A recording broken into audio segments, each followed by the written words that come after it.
Bismillahirrahmanirrahim. Assalamu alaikum साथियों. Here I am Mrs. Anil Imran and you are watching UV Educational Center.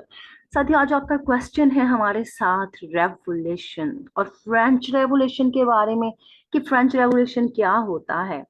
जनाब, जैसे आप जानते हैं कि हमारी कंट्री में भी तो रेवोल्यूशन ही चल रहा है ना, हमारी अपनी कंट्री भी आजकल इसी महाज से गुजर रही है, तो इसीलिए सोचा आपको रेवोल्यूशन का क्वेश्चन बता दूं कि ये है क्या जनाब। ये रेवोल्यूशन जो फ्रेंच रेवोल्यूशन की हम बात करें, अगर हम इसको सिंबोलिज्म के तौर पर लेते हैं तो ये बड़ा ही खतरनाक सियासी और समाजी बेतरतीबी का दौर था जो कि फ्रांस में आया था 1789 से लेकर 1793 तक। और ये शुरू हुआ था गरीब आम लोगों की वजह से फ्रांस के अंदर, क्योंकि वहां पर कुछ वजूहात थी।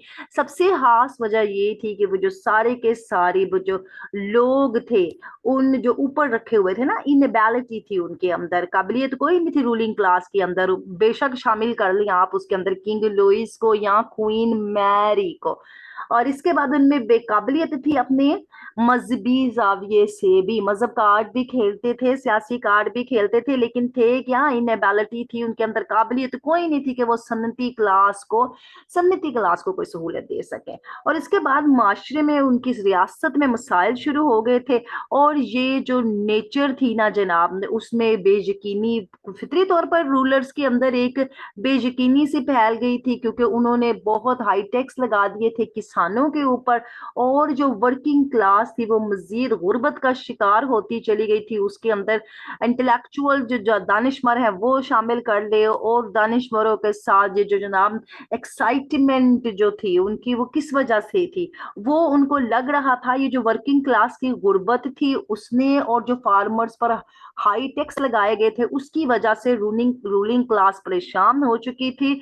और ये जो एज था ना, ये दौर कहलाता है एनलाइटमेंट का दौर, यानी रोशनियों का दौर, यानी एक्सप्लेनेशंस का दौर, वजाहतों का दौर।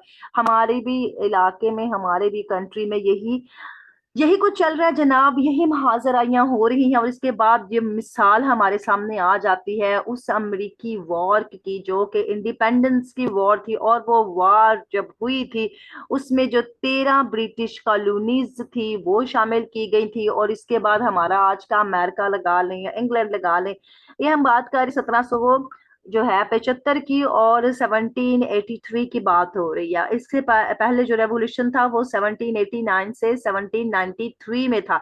ये पहले आया है, यानी अमेरिकन ने और ब्रिटिश ने पहले ये काम किया, पहले अपनी आजादी पे काम किया, पहले ली। और उसके बाद 10 साल के बाद तकरीबन 89 का, ये देखिए यहाँ पर अगर ये तारीखें आपस में मिलती हैं तो तकरीबन 10 साल का भी फर्क नहीं, बहुत ही कम फर्क है। उसी उसी डेके में ही फ्रांस में भी ये काम होना शुरू हो गया। अब अमेरिकन ने जो जनाब आजादी ले ली थी, और तकरीबन जो 40,000 लोग थे ना, उनमें शामिल कर लें आप अमीर कबीर लोग, ये पादरी शामिल करें, सियासतदान शामिल करें, उनके हमायती शामिल कर लें जो कि हकीकत में भी थे, और कुछ जो थे वो सस्पेक्ट जो थे, ट्रेटर्स थे, यानी उनको कंसीडर किया जाता था कि ये गद्दारे वतन है। उनको भेज दिया गया कहाँ के ऊपर, ग्लूटाइन के ऊपर। ग्लूटाइन मशीन थी एक हेड कटर, यानी 40,000 लोगों के सर काट दिए गए थे इस रेवोल्यूशन के अंदर। और इसके अंदर जो विक्टिम जो थे ना, 8% के हिसाब से वो नोबल्स थे, और जो 6% के हिसाब से जो नंबर्स थे वो चर्च के थे।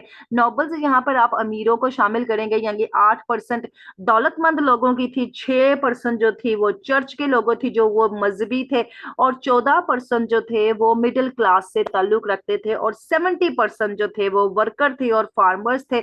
और इन सबको जनाब क्या था, इनको सपोर्ट किसकी थी, रूलिंग क्लास की। अगर हम फ्रेंच रेवोल्यूशन पे सिंपल सी बात करते हैं तो इन्होंने 40,000 लोगों के सर कटवा दिए थे। उनको जो भी आता था, बेईमान है, ये हमसे ज्यादा टैक्स वसूल कर रहा है, ये हमें अपने बराबर का नहीं समझता, मशीन के नीचे रख के उनके सर काट कूट के वो रखते थे। तो ये रेवोल्यूशन था। हमारी कंट्री को भी अल्लाह ताला अमन दे, सुकून दे। और जो आजकल हमारी लॉन्ग मार्च चल रही है उसके लिए खास तौर पर दुआ करें, प्रे करें। वो भी रेवोल्यूशन का ही एक सिस्टम है, क्योंकि हमें बहुत सी चीजों से जान छुड़वानी है, और हमारी नई नस्ल जो है वो इसमें बहुत बढ़ चढ़ कर हिस्सा ले रही है। और अल्लाह ताला इन सबको अपने हिफ्ज़ ओ मान में रखे, हमारी दुआएं उनके साथ हैं। और ये रेवोल्यूशन पढ़ाने का मकसद आपको असल में आज पाकिस्तान का जो रेवोल्यूशन है वो दिखाना है। अल्लाह हाफिज।